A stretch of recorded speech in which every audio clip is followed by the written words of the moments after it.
2 years ago, Daniel, two friends, and I set off on an unforgettable biking adventure through the heart of the French Alps. We followed the legendary Route des Grands Alpes, starting at Lake Geneva and ending down by the Côte d'Azur. It was tough, beautiful, and totally unforgettable. Here's a short clip from that ride, and after that, we're gonna talk about something completely different.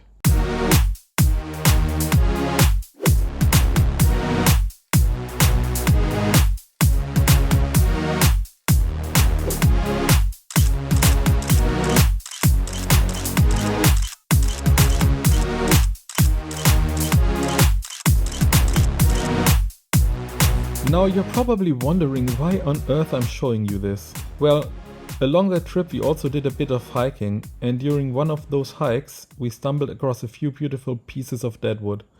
Of course, we couldn't resist collecting them, even though our bikes were already packed to the brim.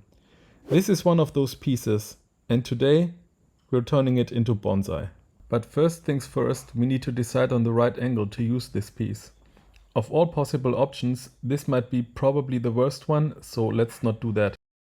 This option could work well if you wanted to create the smallest possible tree. It has some really nice movement and a wide base, but it would mean losing a lot of the deadwood since a big section would end up below the pot and have to be cut off. Still, a potential tree in this style might look something like this. This angle shows off some really cool lines. You could create a tree like this, or maybe like this. Or, you know, stick it in a pot, set it on fire and hope a phoenix rises from the ashes. But since that's probably not going to happen, let's try something else. Oh yeah, this looks sweet. Hold on, wait a second. Isn't that the exact same angle as before? Just from the other side? Come on now. We eventually decided for this angle. It has the nicest movement, has a wide base, shows off really cool lines, and still I can make out the phoenix in there. And now you can too, and you will never get this out of your head again. Now, before we can do anything, we need to pick a plant first. Luckily, we've got a whole bunch of Itoigawa Junipers lying around, all grown from cuttings, so there's a good chance we'll find the right one in there. This one looks nice, but I don't really think the movement fits the deadwood. That one has way too much movement already and will better be turned into a solitary tree. This one is perfect. It has movement that fits the deadwood, and it's nice and long and still flexible, which is exactly what we need. Alright then, let's get to work. And on the side, enjoy the nice music of the neighbors that were apparently having a party.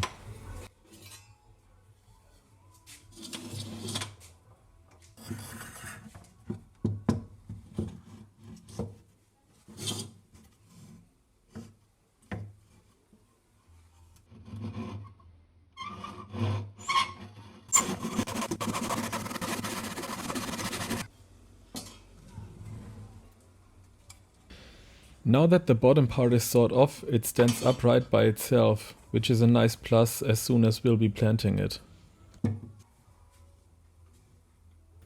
Next, we'll need to carve a groove using a Dremel and a chisel.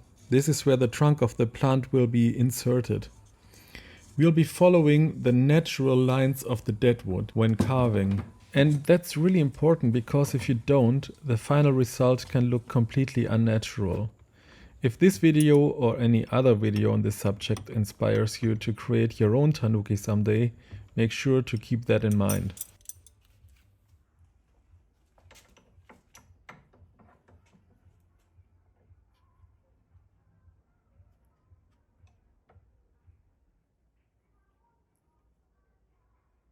Oh yeah, that song rises from the ashes at every party in Germany, I guess. Just like a phoenix would. Probably nothing.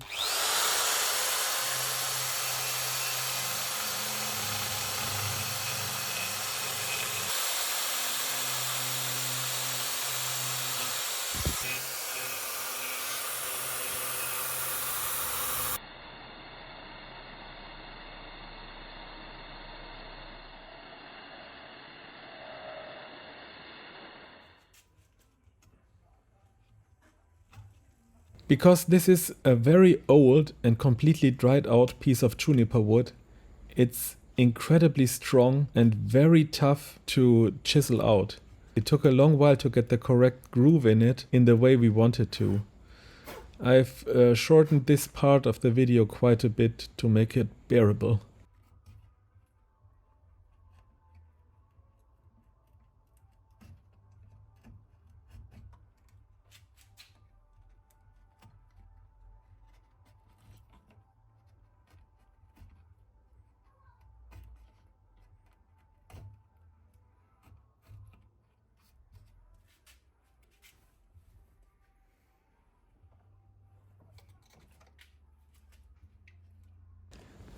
This is looking pretty good now, I think, so let's get the plant out.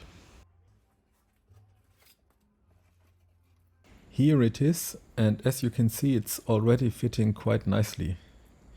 It's very important to select the correct plant. After the plant is cleaned up a little, we'll take it out of the pot, and I have no idea why Daniel did it so slowly. And we'll work on the roots a little bit.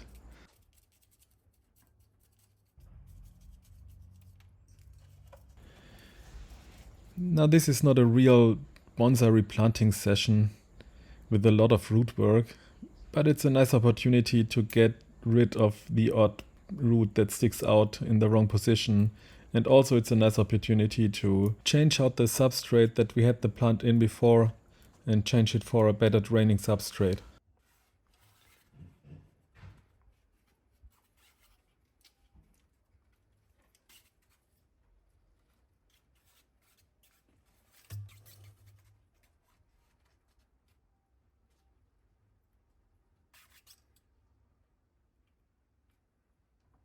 Now we are checking one last time if the plant will fit the piece of deadwood and making some finishing touches on the deadwood and the plant itself before we are screwing them together. And to connect them we will use literal screws, as you will see.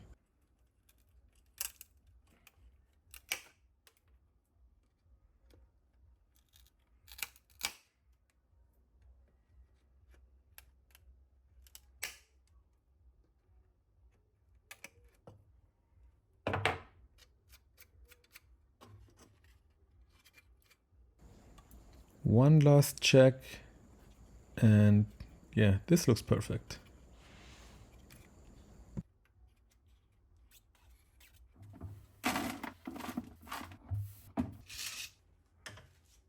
We'll drill a hole through the plant and the deadwood before we put in the screw. That will help in making sure the trunk of the plant will not split.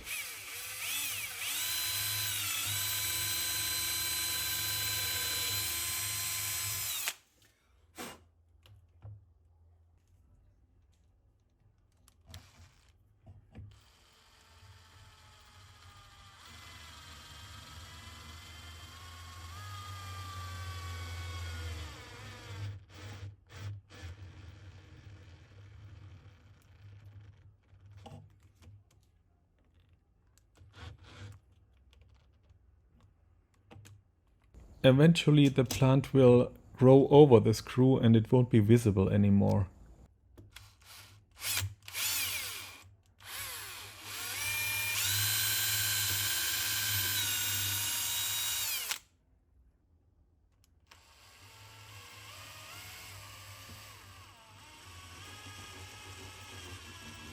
Using screws, in my opinion, is the by far best way to connect plants to pieces of deadwood, because you really can get them to connect. In this case the trunk split just a little bit, but the plant was totally fine and it's growing strong ever since.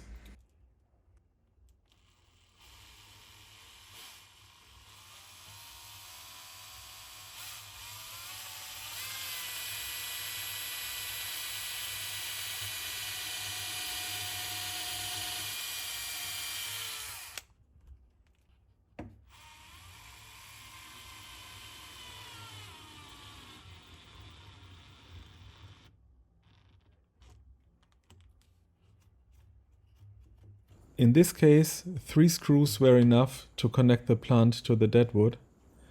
And now that they are securely connected, we can pot them up together.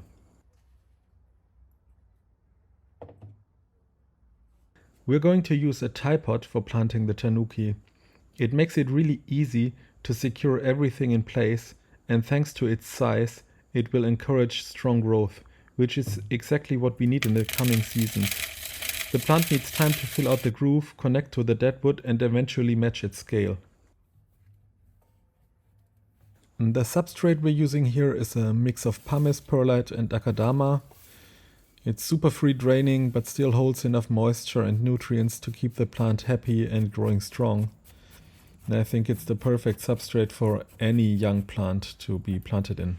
By the way, I've used that exact same substrate to plant cuttings in, and it has worked perfectly for me. When I do this, I usually add a layer of vermiculite on top, where I stick the cutting in and they root into the substrate below, and that's a very reliable way of making cuttings.